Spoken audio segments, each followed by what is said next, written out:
Eu sei que a maioria das pessoas que vai ver esse vídeo me conhece lá do Instagram. E eu queria contar um pouquinho, resumidamente, de como foi essa minha história com esse perfil do Instagram para falar sobre nutrição. Há alguns anos atrás, eu criei o meu perfil do Instagram, pessoal mesmo, para postar coisas minhas, para postar academia, para postar foto de comida, como todo mundo faz. E aí eu comecei a ver que a nutrição estava indo por um caminho muito estranho. Quando a gente entra em contato com esse mundo das redes sociais, acaba vendo toda a bagunça que está virando a área da saúde, né? E eu, que não tinha rede social antes, não tinha ideia do que estava acontecendo. Nessa época eu nem atendia em consultório.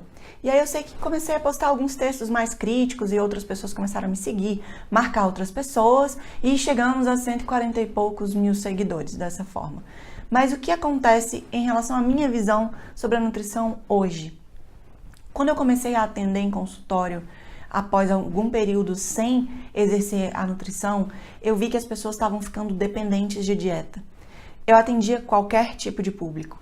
E aí chegava aquele pessoal do eu quero emagrecer, eu quero ganhar massa magra, e eu que tinha sido acostumada mais com uma nutrição clínica, mais com uma nutrição para tratar doença, comecei a ver que as pessoas estavam procurando a nutrição única e exclusivamente por estética. A maioria nem sequer estava preocupado com a saúde. Então comecei a ver aqueles usuários de anabolizantes, pessoas fazendo loucura, pessoa que não queria ter alta do nutricionista, mesmo já estando com um percentual de gordura normal. E aí, com o tempo, eu comecei a fazer encaminhamentos para psicólogo, encaminhamento para psiquiatra, e eu vi que a própria dieta deixava as pessoas ansiosas. Com isso, eu já estava postando muitos textos sobre essa questão do fazer dieta no Instagram, de quanto isso pode ser prejudicial em muitos casos. Se as pessoas são saudáveis, elas não precisam medicalizar a alimentação. A gente não precisa comer cebola pensando qual é o benefício da cebola. Claro, todo alimento que existe no planeta tem um benefício para a nossa saúde. Todo e qualquer alimento. Mas a gente não pode comer aquele alimento somente por causa do benefício. Alimentação é cor, gosto, sabor, cultura, hábito, preferência. O que a gente tem que saber é fazer boas opções, fazer boas escolhas, saber o que a gente está colocando no prato, o que a gente está colocando para dentro do nosso corpo. Hoje eu vejo que a maioria das pessoas come porque lê a parte da frente do rótulo, mas não sabe o que tem dentro daquele alimento. Então, as pessoas precisam aprender a ler rótulos, elas precisam aprender a ser autônomas em relação à nutrição. Eu então decidi que eu não queria mais criar dependentes de dieta. Foi aí que eu parei de atender as pessoas em geral e comecei a atender pacientes com doenças graves, pacientes oncológicos, pacientes com insuficiência renal crônica, com insuficiência cardíaca. Então, é um público que precisa de fato de uma dieta bem calculadinha, milimetricamente calculada, com a quantidade de sódio específica, de potássio. Então, é difícil você dar uma orientação genérica para uma pessoa com insuficiência renal crônica, porque ela precisa mesmo de uma prescrição de acordo com o peso dela, com o caso dela, com a proteinúria, se há ou não, diferente das pessoas saudáveis. As pessoas saudáveis podem simplesmente aprender a se alimentar, serem autônomas. Toda vez que você precisa consultar um papel para comer, isso gera uma certa ansiedade. Vamos supor que você acorda num dia de manhã e quer comer ovo e tomate. Mas na sua prescrição tá queijo e pepino. Como que você vai fazer para trocar ovo e tomate por queijo e pepino e você não sabe o que é ovo, o que é tomate, o que é que tem em cada um? Seria uma substituição possível? Seria. Mas se você não tem conhecimento sobre os alimentos, você nunca vai ser capaz de fazer esse tipo de substituição e vai ficar eternamente refém de um papel. Foi então que eu comecei a ter a ideia de fazer os cursos para as pessoas, não só saudáveis, como as pessoas com algum tipo de patologia que não dependa de uma dietinha calculada certinha. Exemplo, diabéticos, síndrome de ovário policísticos, síndrome do intestino irritável. A maioria dessas pessoas precisa apenas de orientação. O que eu comecei a ver também é que estavam inventando muitas coisas em relação à dieta. Então, criando dieta para endometriose, criando dieta para autismo, isso tudo pode causar danos graves na vida das pessoas, porque mexe com a parte emocional. Toda vez que a gente fala em comida, a gente fala em emoção, a gente fala em sentimento. Não tem aquela história de, nossa, a comida da minha mãe, a comida da casa da minha avó. Comida é emoção. A gente não pode dissociar isso do hábito alimentar, do ato de se alimentar, de forma alguma. As pessoas que comem demais, normalmente elas comem descontando alguma coisa em cima da comida, buscando recompensa através da comida. É muito difícil a gente ver uma pessoa obesa que não tem uma má relação psicológica com a comida. Normalmente essas pessoas são ansiosas, são depressivas, comem porque estão entediadas, comem porque estão tristes, comem para buscar prazer. E isso não é uma relação saudável com a comida, isso é uma relação doentia. E essa situação que a gente vê hoje, das pessoas tão dependentes de dieta, querendo novas dietas, seguindo o modismo, com medo de se alimentar, medo de carboidrato, medo de gordura, medo de tudo, medo de cenoura, medo de banana, isso é muito absurdo. Então eu quero, de fato, quebrar essa corrente que está sendo criada de terrorismo nutricional. Iniciar uma corrente do bem, uma corrente em que você saiba fazer escolhas porque você tem conhecimento sobre nutrição. E a ideia do curso foi exatamente essa. Primeiro, ter um básico geral, bem intenso, bem intensivo, bem detalhado sobre o que são carboidratos, lipídios, proteínas, o quanto de cada um a gente tem que comer por dia. Sim, no final do curso você vai terminar sabendo fazer esse cálculo. Mas a ideia é que, além de saber fazer o cálculo, você saiba especialmente, intuitivamente, fazer suas escolhas saudáveis. A gente tem várias ferramentas para poder chegar nesse nível de conhecimento. A gente tem que saber ler rótulos, a gente tem que saber mexer numa tabela de composição dos alimentos, a gente tem que saber o que é carboidrato, lipídio, proteína direitinho, a gente tem que saber um pouquinho de matemática também, né? Porque nessa vida não dá para viver sem um pouquinho de matemática. E eu quero explicar isso para vocês.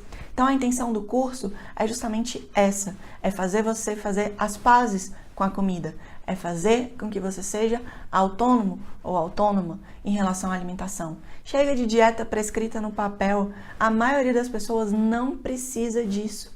A partir do momento que você tem na sua mão um papel com regras rígidas e restritas sobre o que comer, você vai ter uma maior possibilidade de ficar ansioso. E tendo uma maior possibilidade de ficar ansioso ou ansiosa, vai acabar descontando na comida. É aí que a gente vê a gênese de um transtorno alimentar, especialmente a compulsão, tão comum hoje em dia, não é? A gente vê uma postagem, compulsão alimentar, tem um monte de gente, sou eu me identifico, e agora eu fiz low carb, eu fiz isso, eu fiz aquilo, eu fiz dieta do HCG, eu fiz dieta de 21 dias, eu fiz dieta flexível e agora eu tô compulsivo. Todo modismo, ele leva a uma não solução do problema. Se a dieta da moda solucionasse o problema, não teria mais a indústria da dieta da moda. Então o objetivo da dieta é vender. É por isso que a gente sabe que tem Atkins, tem Dukan. Quando eu comecei no Instagram, todo mundo fazia Dukan. Não podia falar a palavra Dukan, que vinha um monte de gente louca, parecendo pertencente à seita. Você não pode falar mal de Dukan. E eu falava, não é uma dieta saudável, não é sustentável. E aí hoje, poucos anos depois, 2, 3 anos depois, eu vejo um monte de gente falando, me tornei compulsivo depois de seguir a dieta Dukan. Mas pode ser Dukan, pode ser qualquer outra. E a gente vê também essa história de todo mundo querendo manipulado, querendo milagre, querendo ozonioterapia para emagrecer, ou acreditando em detox. Isso não existe, tá? Não existe. Na verdade, criam-se essas necessidades para poder vender o produto. Normalmente eu falo, se você for num médico picareta, ele vai te arrumar um problema para te vender a solução do problema. Se você tem consciência e conhecimento, você não acredita em dieta alcalina, você não acredita que vinagre de maçã cura doença, você não acredita que um alimento sozinho tem propriedades milagrosas e vai resolver o problema do mundo, você não gasta dinheiro com suplemento à toa. Quantos suplementos as pessoas compram e tomam sem a menor necessidade? São rios de dinheiro gastos em BCAA, em glutamina sem necessidade, em whey protein pós-treino. Pra que tudo isso? Isso não passa de ou modismo ou uma convenção que a gente adota como verdade, mas não sabe que, nem como, nem porquê. Exemplo, comer a cada 3 horas. Isso é necessário? Claro que não. No curso eu também explico de onde que veio toda essa história. A gente fala um pouquinho também de onde que surgem esses modismos, por que que eles surgem. Então, a gente tem que ter conhecimento para não acreditar nesse tipo de coisa. Além disso, no curso a gente vai falar também sobre bariátrica, sobre transtornos alimentares em geral, sobre modismos. Eu selecionei os principais do momento para poder falar sobre alguns deles especificamente. Exemplo, alcalinizar o sangue, que é a coisa mais absurda que eu já ouvi nos últimos tempos. Por fim, eu vou ensinar vocês a calcular a quantidade para comer, dar exemplos de cardápio, mostrar que uma dieta restrita em carboidrato tem sim sua utilidade, mas que restringir carboidrato não é deixar de comer fruta, não é deixar de comer arroz e feijão. A gente pode ter uma dieta low carb ou baixa em carboidrato com todos esses alimentos presentes. A alimentação depende do dia como um todo. Então a gente não fala em uma refeição só. Então não existe responder assim, Carol, eu posso comer mingau de aveia no jantar? Depende do que você comeu ao longo do dia. E aí você vai saber fazer esse equilíbrio, fazer esse tipo de opção, tendo conhecimento suficiente para ter noção do que você comeu ao longo do dia, se foi adequado, se não foi adequado. Eu espero muito que vocês gostem do curso, que possam aprender muito mais e que continuem espalhando essa corrente do bem.